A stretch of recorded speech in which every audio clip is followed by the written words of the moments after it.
国の与党系議員173人が、キム・デジュン政権の 6.15 共同宣言から20周年となる6月15日に韓半島終戦宣言を促す決議案を発議すると明らかにしました。終戦宣言は北側が希望する体制保障に積極的なシグナルとして機能し、非核化の交渉を促進する効果がある。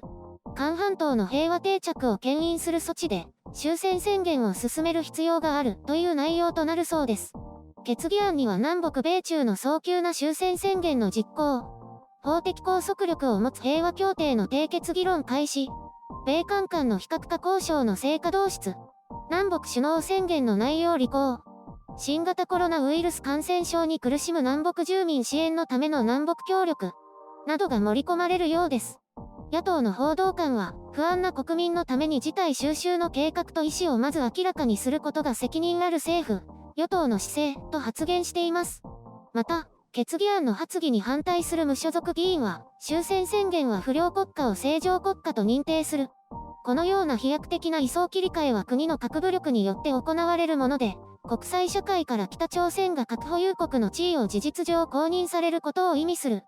在韓米軍撤収を議論することになる結果を生じる、などと批判しています。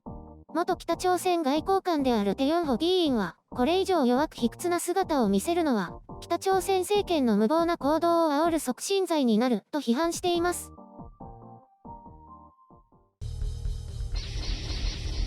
編集所官。何これ？どれだけ弱腰？こんな反応を見たら北朝鮮は面白がってさらに増長するでしょうね。脅せば色々出てくると。完全に間違ったメッセージを送っていると思いますね。韓国は外交部が慌てて、米朝対話早々再開のために努力する、などと、今まで何もしてこなかったけど今から急ぎますみたいな発言。そんなこと言えば北朝鮮からは、非核化というデタラメは途中でやめた方がいい、と一蹴されました。北朝鮮としては面白くてたまらないでしょうね。この韓国の浮き足だった間抜けな対応は、正直なところ、安倍政権も同様のやり方で韓国をもてあそんでいますよね。ひどい扱いだなと思います。入国制限を突然発表した時の韓国の反応、あれを見て日本政府は、ほら予想通りの反応、とか言って嘲笑したと思います。どうしてこうも簡単に冷静さを失うんでしょうね。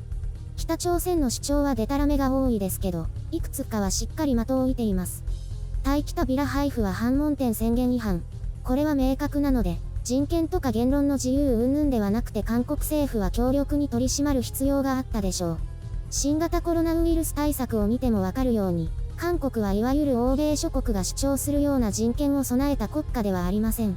韓国政府も韓国は特殊な国家なので人権に対しても特殊な対応をしますと言えばいい。対北ビラは法的拘束力を持って対応するのが正解でしょう。これは北に卑屈になれというのとは違います。問題は大統領自身が人権派弁護士として活動してきたということが足かせとなっているのだと思います。特殊環境の韓国の中で欧米並みの人権を求めて生きてきたわけですから。大統領が考えを切り替えられないため政府も毅然とした対応が取れずにいます。国内に対しても明確なメッセージを出せないので、結局は双方から批判を浴びる形になっています。どうせ韓国は二分しているから何をしても一定の批判はつきもの。今更批判に怯えて萎縮するのは時間の無駄です。もう一つは韓国政府の努力不足。これは韓国政府も認識があると思います。南北から米朝へと交渉の場が移るにつれて韓国の存在感は著しく失われていきます。所詮米朝のパイプでしかなかったからです。そのパイプも米朝会談が不調に終わった時に何の役割も果たさなかったことを北朝鮮は不満に思っているでしょう。韓国としては米朝関係の進展なしには南北関係の進展なし、と捉えていました。確かにそれは正しいです。一応別のベクトルでも動いていましたよ。ただ米国の圧力もあり、北朝鮮の無関心もあって徐々に薄れていきました。北朝鮮は韓国ばかり批判しますけど、北朝鮮の責任も大きいですね。南北関係改善の促進が米朝関係を変化させるという考えがあまりなかったということです。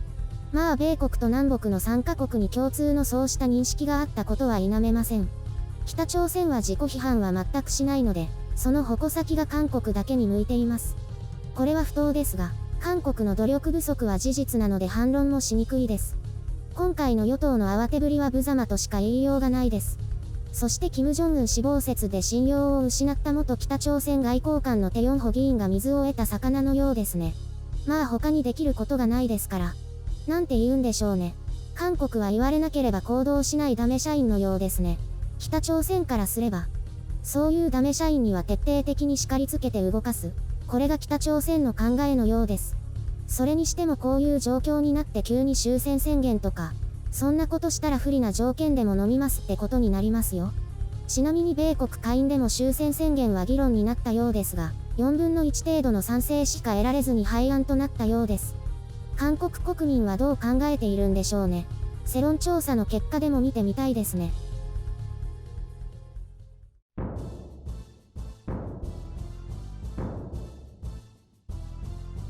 これは、私から見ても情けないと思います。韓国は、情けないですよね。まあでも韓国左派議員はいつでもこんな感じです。右派だと逆ですか？そうですね。右派は強硬派なので、こういう時は対決姿勢を鮮明にしますね。武装強化の姿勢を見せたり訓練を強化したりと。こういう場合はどうすればいいんでしょうね。余裕を見せられないのが韓国の弱点ですね。メディアが煽るので国民も震え上がりますし。余裕って、聞き流してはいはいってあしらうってことですか？そうですね。北が軍事行動を起こすみたいに言っているので、はいどうぞという感じでいいと思います。当然裏側では防備を固める必要がありますが。それは難しいんじゃないですか？北がどういう国家か、右でも左でも韓国の方が詳しいはずですけど、このまま増長させたら不利になるばかりですよ。じゃあ空威張りすればってことですか？それは右派のやり方。左派は信頼は揺らがないので好きにすればいいくらい言えばいいんですよ。それだと国内から批判を浴びませんか？どうせ批判を浴びるから好きにすればいいのに。それだと支持率が。支持率は対応が後手に回るとどうあれ下がるんですよ。今まで軽視したからこうなったんですよ。ですけど南北鉄道とか懸命にやってましたよね。米国の顔色を伺ってね。結局あんなの何もやってないも同然です。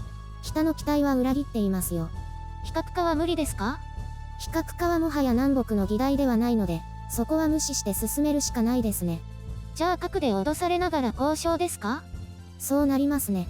でも核で南を脅してもどうしようもないですけど、基本的に核は撃ったら終わりです。北朝鮮なくなります。でも目と鼻の先で脅されるんですよ。そこが左派の問題なんですよ。腹が据わってないというか。いざとなったら武力衝突も辞さないという構えがないから今回のように舐められるんです。でも平和的に対話しなくちゃ。対話で北のように喧嘩腰になれということではないですよ。しかし裏側にはいざという時の対応力がなければ対等に立ち向かえません。気を抜くなってこと？ちょっと違うけど、まあそういうことです。そのまとめ方に気が抜けますよ。ふふ、的を射てるから乱れましたね。あまりに間抜けだからずっこけたの。こうやって隙が生まれるんですね。そういうことではありますけどね。強硬だろうが柔軟だろうが、拍子抜けさせれば相手は浮き足立つということです。じゃあ韓国も拍子抜け戦略で対抗すればいいんじゃないですか？面白いこと言ったりして。パククネ大統領みたいに。多分それやると世界から嘲笑されると思いますけど。世界が笑顔で包まれますよ。違う笑いですよ。